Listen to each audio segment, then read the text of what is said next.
right, everyone. Ready for another deep dive. Always. Looks like today, we're going on a bit of a virtual trip with you. Sounds fun. Where are we headed? Well, you sent in episode 23 of Baba Chi Chi's Big Adventure. Oh, yeah, that's right. Beautiful footage of Chiang Mai. Exactly. And this episode is all about them saying goodbye to Chiang Mai, Thailand. Ah, bittersweet. I bet after 2 months they were feeling right at home there. You know, it's funny you say that because they actually call it the ultimate farewell in this episode. Huh. Ultimate farewell. That's interesting. Makes you think, doesn't it? It really does. So they're squeezing a lot into this farewell, too, visiting some of their favorite temples. Oh, of course. Can't forget those. The temples in Chiang Mai are stunning. And they're hitting up the morning market one last time, saying goodbye to all the friends they've made. Ah, I bet that's tough. You really connect with people when you travel. Yeah, and they're even sharing some tips for future travelers. Very cool. Makes me want to book a trip. You and me both.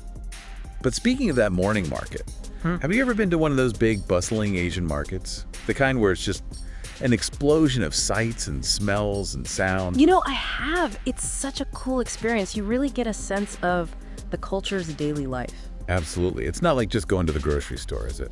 Not at all. It's a whole event.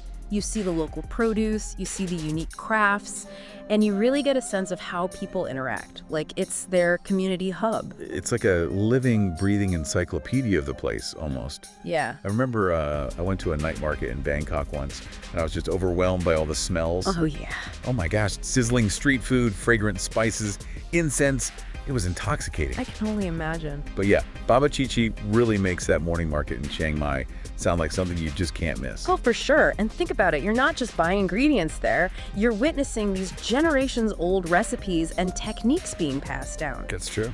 I mean, in Chiang Mai specifically, you might find vendors making khao soy, you know? That amazing, creamy coconut curry noodle soup that's unique to that region. That sounds incredible. Or sai ua, that spicy sausage packed with herbs. You're getting a glimpse into the culinary soul of the place. You know what I mean? I love that. It's like food anthropology. Exactly. Now, shifting gears a little bit, Baba Chi Chi also talks about finding peace and tranquility at some of the temples, specifically mentioning Wat Umong.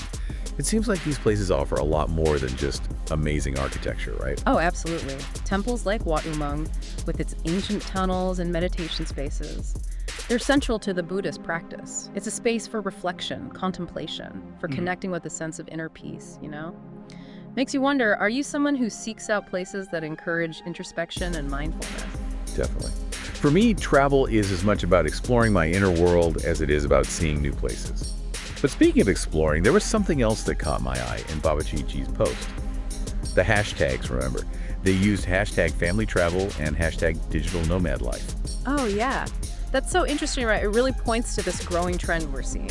Families choosing to prioritize travel, embracing this location-independent lifestyle. Like seriously challenging the idea of settling down in one place. I mean, do you think that way of life, blending work and travel, appeals to you? You know, it definitely has its appeal. It's not for everyone, but I can definitely see the allure. Freedom to explore, work from anywhere. It's a pretty incredible concept when you think about it.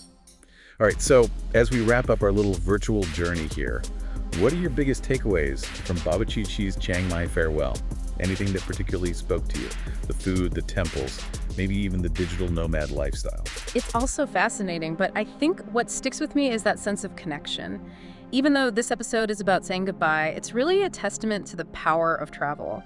The experiences we have, the connections we make, those stay with us long after we've said goodbye. It's a reminder that travel can be a catalyst for growth, self-discovery, a deeper understanding of the world and ourselves. Couldn't have said it better myself. And who knows, maybe even a farewell can be a beginning. I like that. Food for thought, for sure. All right, everyone, thanks for joining us on this deep dive. Safe travels, whether they're real or virtual.